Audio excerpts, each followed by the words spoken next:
नमस्कार, मेरा नाम शशांक पांडे और आप NBC 24 देख रहे हैं। मशहूर अभिनेत्री कंगना रनौत ने एक बयान देकर इन दिनों चर्चा में आ गई हैं। बयान था कि 1947 में जो आज़ादी मिली थी वो भीख में मिली है, असली आज़ादी 2014 में यानी जब नरेंद्र मोदी की सरकार बनी तब मिली है। इन सभी मुद्दों पर बात करने के लिए राजद के कद्दावर नेता शिवानंद तिवारी हमारे साथ मौजूद हैं। सर, 1947 में जो आज़ादी मिली थी वो भीख में मिली थी क्या? देखिए, मैंने ये जो मसला है कंगना रनावत का जो बयान आया है, इस बयान पर बिहार में जो चुप्पी है ये बहुत आश्चर्यजनक है। नीतीश कुमार चुप हैं, सुशील मोदी तो उसको डिफेंड ही कर रहे हैं, जबकि ये बिहार का विधानसभा है। बिहार के विधानसभा के सामने जो 7 मूर्तियां लगी हुई हैं वो किन की मूर्ति है? ये 1942 का जो क्विट इंडिया मूवमेंट चला, अंग्रेजों भारत छोड़ो का आंदोलन चला, उसमें बिहार के नौजवान सेक्रेटेरिएट पर कांग्रेस का झंडा फहराने का प्रयास कर रहे थे, उसमें गोली चली, 7 लोग मारे गए। हमारे यहाँ भोजपुर जिला में लसाड़ी एक गांव है, संदेश विधानसभा क्षेत्र के अंतर्गत, वहाँ 2 दर्जन लोग मारे गए। हमको याद है, हम खुद डुमरांव गए थे। डुमरांव में पुलिस का जो ऑफिस है वहाँ 11 या 12 लोगों का नाम टंगा हुआ है जो 1942 में जिन पुलिस की गोली से जो मारे गए थे। हमारे यहाँ बिहिया में 3 आदमी मारे गए थे। तो इस तरह से बिहार का जो योगदान था 1942 में, मैंने वो समझिए कि एक ढंग से देश का एक तरह से सेंटर बना हुआ था। 8 अगस्त को कांग्रेस पार्टी ने प्रस्ताव पास किया। महात्मा गांधी ने ये कहा कि एक मंत्र है, वो मंत्र है कि करो या मरो, या तो हम आज़ादी लेंगे या हम अपनी जान देंगे। ये नारा उन्होंने दिया था।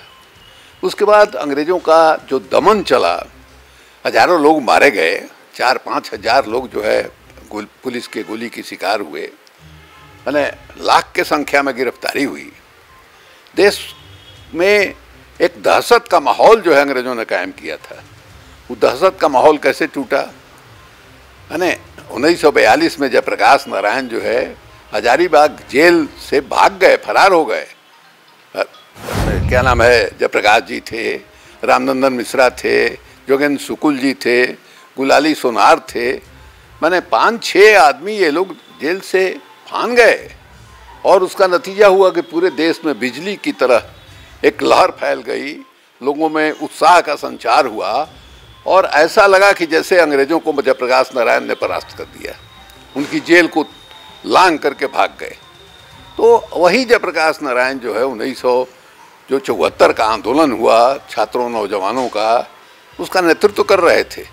और उसी 74 के आंदोलन से, जयप्रकाश जी के आंदोलन से आज बिहार में राजनीति करने वाले, चाहे सत्ता में हो चाहे विपक्ष में हो, उसी आंदोलन से बचे। और आप उस आंदोलन को, 1942 के आंदोलन को कोई भीख कर रहा है। उस 1942 के आंदोलन से जो प्राप्त हुई आज़ादी हमारी, उसको लोग भीख कर रहे हैं, उस पूरे आंदोलन को अपमानित कर रहे हैं।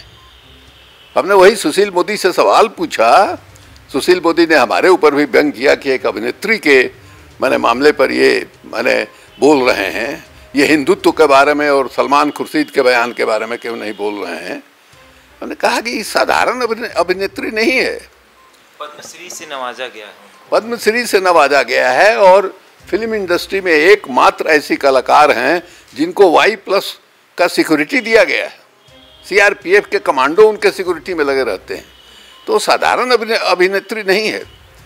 और जिस समय उनको पद्मश्री दिया गया, क्या स्थिति है उनकी कि ये जावेद अख्तर जो प्रसिद्ध शायर हैं, शबाना आजमी के पति हैं, हमारे साथ राज्यसभा में वो रहे हैं, नॉमिनेटेड मेंबर थे राष्ट्रपति के जरिए, वो सब पूरी दुनिया उनको जानती है। कंगना रनावत ने उनको भूला भरा कहा और उसके एवज में उन्होंने मानहानि का मुकदमा दायर किया। उस मानहानि के मुकदमे को क्वैश करने के लिए, उसको ख़त्म करने के लिए वो हाई कोर्ट में गई। हाई कोर्ट नहीं माना उनके तर्क को। हाई कोर्ट का ये ऑब्जर्वेशन रहा कि नहीं साहब, आप जाइए मुकदमा फेस कीजिए। अरे मुकदमे में जान थी, हाई कोर्ट ने महसूस किया कि जावेद अख्तर का अपमान हुआ है और मुकदमा नहीं खत्म किया, वो चल रहा है, और उसको, उस महिला को आप जो है क्या नाम है पद्मश्री से नवाज रहे हैं। लगातार जिस तरह से कंगना रनावत बेतुका बयान देती है, ऐसा नहीं लगता है कि बीजेपी अब उनको नेत्री बनाना चाहती है? नेत्री बनाना क्या चाहती है? देखिए ना, बहुत ही प्रसिद्ध कलाकार हैं, देश में उनका नाम है, उनका शोहरत है, लेकिन इस तरह का बयान दे करके वो सत्ता के नज़दीक जो है वो रहना चाहती हैं, और सत्ता में नज़दीक रहने का फ़ायदा भी दिखाई दे रहा है। एक तो उनको सिक्योरिटी मिली हुई है, पद्मश्री मिला हुआ है, तो ये सत्ता में रहने का जो है ये मिला हुआ है। और ये बात जो वो कह रही हैं कि आज़ादी 2014 में मिली, देखिए 2014 के बाद देश कितना बदल गया है। कोई सोच सकता था कंगना रनावत जो बयान दे रही हैं 2014 के पहले इस तरह का बयान दे सकती थी? इसकी कोई कल्पना कर सकता है? इस बार जो 2 अक्टूबर था, महात्मा गांधी का जन्मदिन मनाया गया, लोग बता रहे थे कि 2 लाख से अधिक लोग माने ट्विटर पर क्या नाम है ये नाथूराम गोडसे जिंदाबाद का नारा लगा रहे थे। हैं? ट्रेंड कर रहा था, हम बहुत उसके जानकार नहीं हैं ट्विटर, हाँ, माने उस पर नारा लग रहा था पूरा, माने लाखों लोग जो है नारा को लगा रहे थे। और उसी दिन हमारे देश के प्रधानमंत्री नरेंद्र मोदी जी वो गांधी जी के समाधि पर जाके फूलमाला चढ़ा रहे थे, लेकिन एक बार भी उनके मुंह से नहीं निकला कि ये क्या हो रहा है। याद होगा कि क्या नाम है प्रज्ञा सिंह ठाकुर ने एक बार कह दिया था कि नाथूराम गोडसे बड़ा भारी देशभक्त था, तो प्रधानमंत्री जी का बयान आया था कि इस बात के लिए कभी मैं उनको माफ़ नहीं करूँगा, तो उन्होंने तो देशभक्त बताया था। इस पिछले 2 अक्टूबर को लाखों लोगों ने जिंदाबाद का नारा लगाया है, लेकिन प्रधानमंत्री जी चुप रहे। इसका क्या मतलब है भाई? इसका मतलब है कि ये जो कुछ चल रहा है आप उसका समर्थन कर रहे हैं। क्यों समर्थन कर रहे हैं भाई? देखिए, आज़ादी की पूरी लड़ाई है, अगर उसका इतिहास कोई देखता है, उसमें कहीं इस विचारधारा के लोग, आरएसएस के लोग या हिंदू महासभा के लोग कहीं थे नहीं, कहीं नहीं दिखाई दे रहे थे। मतलब जैसा हमने कहा आपको 1942 का क्विट इंडिया मूवमेंट था, उस समय 1937 में जो सरकार बनी थी उन लोगों ने इस्तीफा किया, सेकेंड वर्ल्ड वार चल रहा था, हिंदुस्तान को अंग्रेज़ों ने ज़बरदस्ती उसमें शामिल करा दिया। कांग्रेस ने कहा, गांधी जी ने कहा कि एक गुलाम आदमी की इच्छा क्या होती है, अगर सचमुच आप चाहते हैं कि हम जी जान से इस महायुद्ध में आपका साथ दें तो आप वादा कीजिए कि इस महायुद्ध के समाप्ति के बाद हमारे देश को आप आज़ाद कर दीजिएगा। इस तरह का कोई आश्वासन नहीं मिला। तब जो है सब लोग निकले और ऐलान किया कि इस महायुद्ध में अंग्रेज़ों को न हम एक पाई देंगे न अपना भाई देंगे। इस तरह से उस महायुद्ध में जो अंग्रेज का ये था उसका हम विरोध करेंगे। लेकिन दूसरे तरफ सावरकर साहब जो है पर्चा निकाल के सबको ये कह रहे थे कि नहीं साहब फौज में शामिल होना है। और उसी समय जापान में सुभाष चंद्र बोस जी ने आज़ाद हिंद फौज की स्थापना की थी। उनकी फौज चली आई थी हमारे सीमा पर, जो हमारा उत्तर पूर्व का सीमा है, ये मणिपुर वगैरह, वहाँ उन्होंने झंडा फहराया था। और यहाँ के लोगों को और ज़्यादा शामिल होना चाहिए। जापान से हमले की जो संभावना है उसका मुकाबला करने के लिए अभियान चला रहे थे सावरकर साहब, और उनके प्रेरणा से जो लोग शामिल हुए फौज में, उन लोगों ने नेताजी सुभाष चंद्र बोस की जो फौज थी आज़ाद हिंद फौज, उसके कितने जवानों को मारा, ये इतिहास रहा है। इसलिए वो चाहते हैं कि चूंकि हम कहीं नहीं दिखाई दे रहे हैं, हम अंग्रेज़ों का साथ देते हुए दिखाई दे रहे हैं वहाँ, इसलिए पूरे उस आज़ादी के लड़ाई को, उस संग्राम को हम जलील करें, हम अपमानित करें। और ये जो माने इनकी पूरी की पूरी राजनीति जो दिखाई दे रही है, वो राजनीति क्या है? नफरत की राजनीति है। हिंदू मुसलमान, इसके अलावा इनके पास कुछ है नहीं। बिहार में एनडीए का हिस्सा है जीतन राम मांझी, और वो कह रहे हैं कि कंगना रनावत से पद्मश्री वापस ले लेना चाहिए। कई लोगों ने कहा है, कांग्रेस पार्टी ने भी कहा है। तो ये क्या करना है क्या नहीं, ये कांग्रेस पार्टी को, ये क्या नाम है, जो नरेंद्र मोदी की सरकार को तय करना है। अब हमारे कहने से तो वापस लेने नहीं जाएंगे। हमसे ज़्यादा बड़ा चेहरा जो है क्या नाम है जीतन राम मांझी का है, वो बिहार के मुख्यमंत्री रह चुके हैं, दलित नेता हैं, वो क्या नाम है नरेंद्र मोदी के साथ मंच पर साझा कर चुके हैं चुनाव के दरमियान। वो कह रहे हैं, उनकी बात के सामने हमारा कहना जो है, आपको क्या लगता है पद्मश्री वापस ले लेना चाहिए? देखिए ये बहुत कोई बड़ा इशू नहीं है पद्मश्री वापस लेना और नहीं लेना। सवाल ये है कि आप बोल रहे हैं और सरकार चुप होकर के समर्थन कर रही है। बोलने की आज़ादी है हमेशा कहते हैं, लेकिन इस लगातार कई नेता कह रहे हैं कि 2014 के बाद से बोलने की आज़ादी कह के इतना आज़ाद कर दिया गया है कि देश विरोधी नारे भी लग रहे हैं। आज़ाद क्या कर दिया गया है?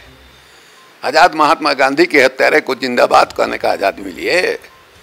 आप जो है कहिएगा 1947 की आज़ादी जो है वो जो है भीख थी। आप जो है भगत सिंह, चंद्रशेखर आज़ाद, सुभाष चंद्र बोस, मैंने महात्मा गांधी, सरदार पटेल, मौलाना आज़ाद, जवाहरलाल नेहरू, ऐसे तमाम लोगों ने जो जिंदगी जो है बरस जेल में गुजार दी। कितने लोग फांसी पर झूल गए, लटक गए। हमने आपको अभी कहा कि मैंने 42 का जो आंदोलन चल रहा था, अंग्रेजों ने दमन किया, हजारों लोग मारे गए, गोली के शिकार हुए। उन सबका जो बलिदान था, सबका जो त्याग था, उसको आप जलील कर रही हैं। यही आज़ादी है। इसलिए ये बहुत छोटी बात है कि पद्मश्री वापस लिया जाए कि नहीं लिया जाए। सबसे बड़ी बात है कि आप देश किस तरह का देश आप बनाना चाहते हैं, कैसा समाज आप बनाना चाहते हैं। समाज में आप जहर घोल रहे हैं। सरकार का दायित्व है कि समाज में कहीं विभाजन का ट्रेंड दिखाई देता है उसको मिटाएं, लोगों में माने मिल्लत कायम करें, लोगों में मेलजोल को बढ़ाएं, समाज की एकता को मजबूत करें। अभी क्या हालत है देश की? चीन बगल में बैठा हुआ है और एकदम डिटर्मिन्ड है चीन। जो विशेषज्ञ लोग हैं वो कह रहे हैं कि नहीं साहब, चीन अपनी जगह पर से पीछे हटने के लिए तैयार नहीं, वो लगातार आगे बढ़ता जा रहा है और वो युद्ध के लिए भी तैयार है। युद्ध अकेले फौज नहीं लड़ती है। देश इस तरह से विभाजित है, इस तरह से बटा हुआ है, इस तरह से नफरत का माहौल बना हुआ है देश में। वो देश कैसे चीन जैसे मैंने हमसे तो कई गुना ज़्यादा मजबूत है चीन। हम लोगों ने एक साथ शुरू किया था, 47 में हमारा देश आज़ाद हुआ, 48 में वहाँ कम्युनिस्ट पार्टी की सरकार बनी। उस समय हमारा और उनके बीच में आर्थिक मामलों में, सामरिक मामलों में बहुत ज़्यादा फर्क नहीं था, लगभग हम लोग बराबर थे। आज क्या हालत है? हम लोगों से 4 गुना 5 गुना ज़्यादा उसकी अर्थव्यवस्था है। हम लोगों से कहीं ज़्यादा आगे सामरिक शक्ति है उसकी। उसके पास एक से एक आधुनिक हथियार हैं। हम जो है खरीद रहे हैं बाहर से, अब वो सप्लाई कर रहा है हथियार का। अभी उसने पाकिस्तान को गिफ्ट किया है जिस पानी वाला बड़का समुंदर का जहाज, लड़ाई वाला जहाज जिसमें हवाई जहाज उतरता है, उड़ता है, उस तरह का जहाज गिफ्ट किया है। ये स्थिति है और आप जो है देश में इस तरह का माहौल बना रहे हैं। अभी जो है देखिए आज ही अखबार में खबर आई है कि मणिपुर में एक कर्नल की हत्या हो गई। कर्नल, उसकी पत्नी, उसका बेटा मारा गया। 4 जो है उसके क्विक रिएक्शन फोर्स होता है, उसके जवान जो है मारे गए। कश्मीर का वही हालत है, रोज कुछ न कुछ घटना हो रही है। बॉर्डर पर, सीमा पर कोई भी ये कहती है, डिप्लोमेसी ये कहती है कि जो सीमा है, वो सीमा की जो आबादी है उसको कम से कम संतुष्ट रहना चाहिए, उसको किसी तरह की शिकायत जो है नहीं रहनी चाहिए। और आप सीमा पर जो इलाका है उसी इलाका में असंतोष कायम कर रहे हैं। असम में, पूरे नॉर्थ ईस्ट में आपकी सरकार है, वहाँ भी आप हिंदू मुसलमान कर रहे हैं। ये हालत है, तो इसलिए बहुत चिंताजनक बात है। और इसमें वापस लिया जाए उनसे पद्मश्री या नहीं लिया जाए, ये मामला बहुत गौण है। और सबसे आश्चर्यजनक है कि ये बिहार में नीतीश कुमार चुप हैं, सुशील मोदी वकालत कर रहे हैं या समर्थन कर रहे हैं कंगना रनौत के बयान पर। एक आदमी नहीं बोल रहा है, क्योंकि बिहार जो का इतनी बड़ी कुर्बानी रही है। बिहार में ऐसे हजारों परिवार होंगे जिनके दादा परदादा अंग्रेजों के खिलाफ लड़ाई में भाग लिए होंगे, उन सबको आप अपमानित कर रहे हैं। हमारे पिताजी पुलिस में सिपाही थे, 1942 में उन्होंने बगावत किया। छान बेड़ी लगा करके उनको गिरफ्तार करके हजारीबाग जेल में जमशेदपुर से भेजा गया था। ये स्थिति रही है। क्या नाम है? नीतीश कुमार के पिताजी वो भी आज़ादी की लड़ाई में रहे हैं, उन्होंने भी इनकलाब जिंदाबाद का नारा लगाया था, कांग्रेस पार्टी में है। उनके पिताजी ने का भी जो योगदान था उसको अपमानित और जलील किया जा रहा है। आप चुप हैं इसलिए कि मैंने नरेंद्र मोदी नाराज हो जाएंगे, और नरेंद्र मोदी नाराज हो जाएंगे तो हमारी कुर्सी हिलने लगेगी। बहुत ही दुखद स्थिति है। तो ये थे राजद के कदावर नेता शिवानंद तिवारी, और देखा आपने किस तरह से कंगना रनावत के बयानों को ये बता रहे थे, और बता रहे थे कि बिहार की कितनी भूमिका रही है देश की आज़ादी में, और क्यों आखिर सभी नेता चुप हैं। ऐसे ही तमाम खबरों के लिए जुड़े रहे हमारे साथ और देखते रहें NBC।